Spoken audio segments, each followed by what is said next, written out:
Boys, you want to come in here just Blake, you want to come in here a little closer? All right. Well, good afternoon, everyone. It's 3 o'clock, so I think we'll go ahead and get started. For those of you who don't know me, my name is Mike Flood, and I'm joined today by my wonderful family, my wife of 18 years, Mandy. She's a Columbus, Nebraska native, a Columbus SCOTUS graduate. We have my oldest, Brendan, who is a freshman in high school.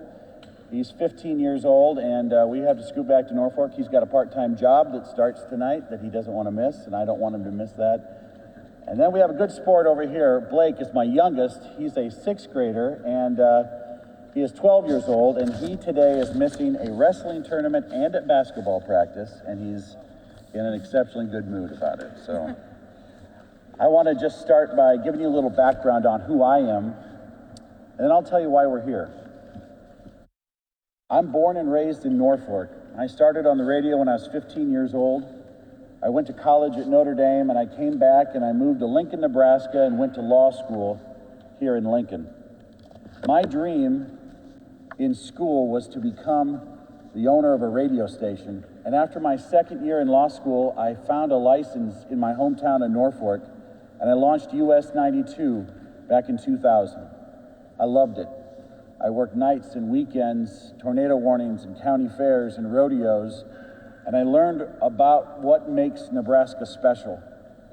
I decided to make my life in Norfolk, marry Mandy, these 2 children, and that one radio station is now 12, with another 5 TV stations working together as News Channel Nebraska. I've created over 120 jobs, and I love what I do.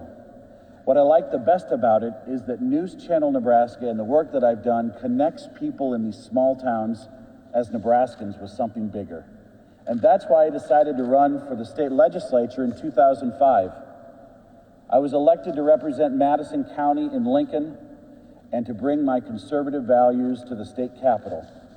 2 years after I got here, I was elected with the trust of my peers to serve as the Speaker of the state legislature. At the time, I was 30 years old, and I served for 6 years, making me the longest Speaker of the legislature in state history. As the Speaker, working with my colleagues in the legislature, we delivered the biggest tax relief package in the history of the state of Nebraska. We preserved the constant efforts of opponents to the death penalty to keep the death penalty in Nebraska. We codified the concealed carry law and protected the Second Amendment. We cut spending, and the bill that I'm most proud of in 2011, and it passed with 44 votes, we stopped abortions at 20 weeks. Nebraska, and this legislation was the first ban on abortion of that kind in America's history. And later this summer, the U.S. Supreme Court is going to rule on a case that had its origin in Nebraska. Some of you may also remember that in 2012, I offered my name to be your next governor. On the same night that I announced my candidacy with this family, albeit these 2 young men were much smaller, the night I went to bed, Mandy leaned over and said, I felt a lump in my breast. It turned out that it was breast cancer. And after that diagnosis, I immediately withdrew from the race, and we focused on Mandy's health. As you can see today, she's a healthy, happy mother of 2 boys. Thank you. And she's in remission, and we thank the Lord every day for that. In 2020, I had another chance to serve my neighbors, and I returned back to the legislature. And I haven't done anything a conservative Nebraskan wouldn't have done. I do it because I like to serve. I saw a need, I have something to contribute, and I use my conservatism and my Nebraska common sense as my guidepost. And you may ask yourself, why are we here today? And it is clear to me that we are at a crossroads in America. Our nation stands at a crossroads. Joe Biden and Nancy Pelosi are using the House of Representatives to ram through a radical socialist agenda that will destroy the nation we love. With just a razor-thin majority, they have claimed a mandate to pass trillions of dollars in big government giveaways, raise our taxes, grow government's power, seize control of our elections, and wage a partisan witch hunt that is tearing this country apart. Republicans have to retake the House of Representatives and restore a check on Joe Biden's power if we want to take our country back. If we want to take our country back from the far left, failure is not an option, and there is no margin for error. The battle for the House of Representatives runs right through Nebraska's 1st Congressional District. This is a race we need to win if we want to save America. But if our Republican nominee is waging a battle against prosecutors in a courtroom out of state, he is not campaigning in Nebraska's 1st Congressional District, and that puts this seat in jeopardy. If our nominee has to focus on fighting felony criminal charges instead of defeating a serious Democrat opponent, this seat is in jeopardy and we will not win. Today, I'm sad to say that I don't think Republicans are on a path to victory in this district. That's why I'm announcing my candidacy to serve as your congressman in the 1st Congressional District of Nebraska. I will work tirelessly until the May primary. I will win this seat in November, and I will fully focus on taking the fight to the radical socialists in Congress who threaten our values and our way of life. We must address the issues that are affecting middle-class Americans and middle-class Nebraska families. Inflation. Inflation is at 7%. That's a 40-year high. And people are feeling that inflation at the gas pump and inside the grocery store. Because of these mandates, workers are losing their jobs simply for refusing to let others make personal health care decisions for them. Illegal immigrants are flooding across our southern border, compromising our national security. Job creators are having a difficult time keeping the doors open because we don't have enough people in our workforce. Our constitutionally assured freedoms are under attack from big government and big tech. And most notably to me, national security. Enemies of our nation are emboldened every day by the weakness they see in an inept president that is more concerned with military sensitivity than military readiness. In the face of these challenges, the far left's so-called solutions are the very policies that have gotten us to this place in the first place. And what are they? Growing government, pouring more fuel on inflation, providing and imposing more mandates, and most notably, taking more control for themselves. I'm running for Congress to fire Nancy Pelosi and to fire her as Speaker of the House so that we have a majority that reflects Nebraska's values, not those of radical liberals in New York and California. I'm running to take back our country and to do the work the American people want Congress to do, like let people keep more of their money, like let people enjoy their freedoms and get the government out of the way. I'm running to win, and today I'm asking Nebraskans to join me in this fight. I have a proven conservative record of leading with integrity and getting things done. And that's what Nebraskans deserve in their representatives. I'd like to thank all of you for being here. I'm stepping up to the plate. And I'll close with the words of prayer we need every day, but now more than ever in these uncertain times, may God bless the great state of Nebraska and the United States of America. Thank you.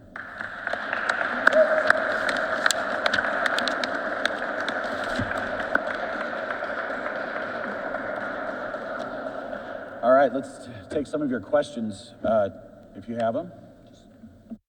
Could you tell us what your polling showed? You know, when you make a decision like this to run, the question is, could you tell us what our polling showed? When you make a decision like this to run for the United States Congress, certainly you rely on some research. I'm confident, based on the people that I've talked to over the last, a short period of time, that I am in sync with this district and that I am going to be successful winning the primary and winning in November. I've been encouraged by Nebraskans all over the 1st Congressional District, and the feedback I got has been very positive. Charlie. What would you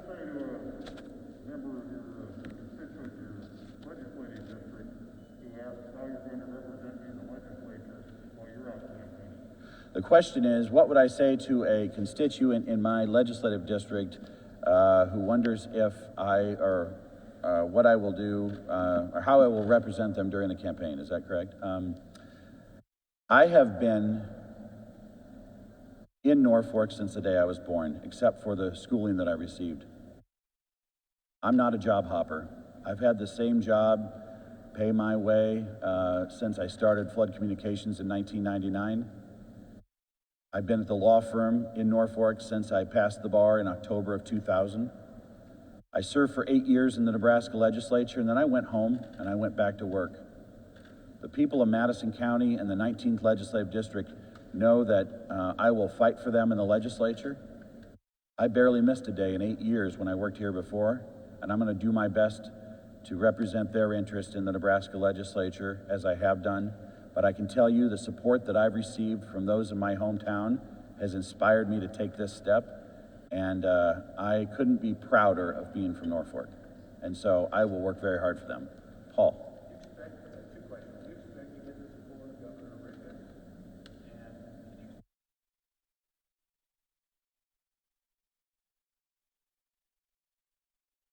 Okay, the first question is, do I expect to get endorsements? And you mentioned Governor Ricketts.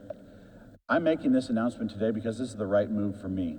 There's a lot of moving parts in a primary, and I hope to earn the trust of every single Nebraskan in the 1st Congressional District.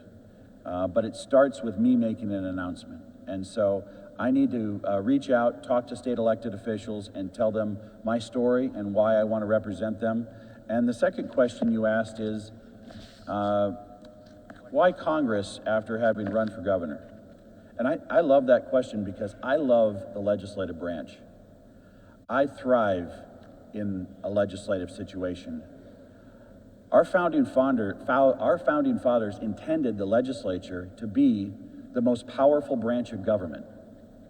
We fought a war to get away from a king, and we distributed power in a decentralized way to a legislature that's elected by the people. And at the end of the day, I have found in my service in government that working inside of a legislature where there's a plurality is where my skill set is defined the best. And I like the idea of working in that branch of government, and serving in the United States Congress would be the honor of my lifetime.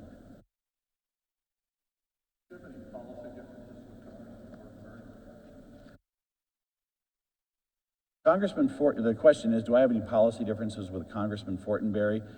I'm going to have the opportunity in this primary to distinguish my service. I would tell you that we're here today because of the situation that Congressman Fortenberry is in as it relates to the indictment. I respect his service, and I look forward to being a challenger that can not only win the primary, but win the general. And I'm sure there'll be an opportunity for me to engage with Congressman Fortenberry as we go forward. Well, like, for example, would you have voted for the infrastructure bill and you voted against? I would have voted against the infrastructure bill. If you look at the inflation that we have right now, Fred, in the United States, and the amount of money that's being poured into, by the government into every single state, with inflation at 7% at a 40-year high, it's affecting men and women and families at the grocery store, it's affecting them at the gas pump, and I'm concerned about the ongoing growth of government spending. I'm going to take 2 more questions and then we'll be done. Yes.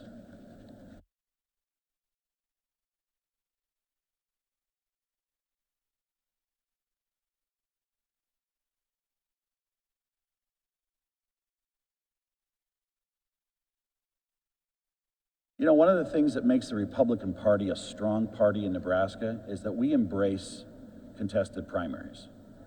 There's an exchange of ideas that happens in a primary, and an opportunity for registered voters that are Republicans across Nebraska to have a front row seat to decide who they want to represent them. I think there's value in a contested primary. I plan to bring a lot of value to this process, and I'm looking forward to introducing myself, my family, and my values to the people in the 1st Congressional District. If you look at my record in the legislature, I do work to unify. I do work to bring people together. And I believe that this is an opportunity to shape another generation of young people that are living in the 1st Congressional District with the ideas and values that will become my rallying cry when I'm elected to serve in Congress. One last question, and then we'll be done.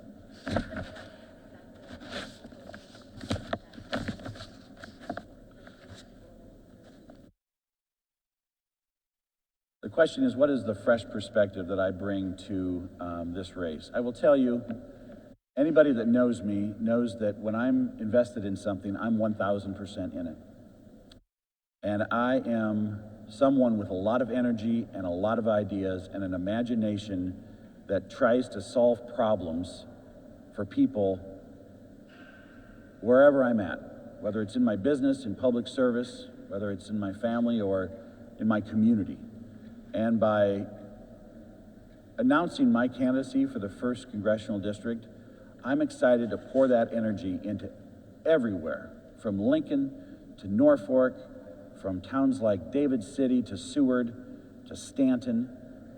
I love where I live. I like contributing, and I think the energy that I bring to this process hopefully will inspire others to engage and give back and serve their country.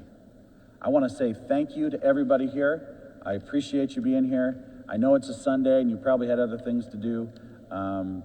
We got to get Brendan back, and we're going to take a few family pictures, and then I'm sure I will see all of you often. Thank you.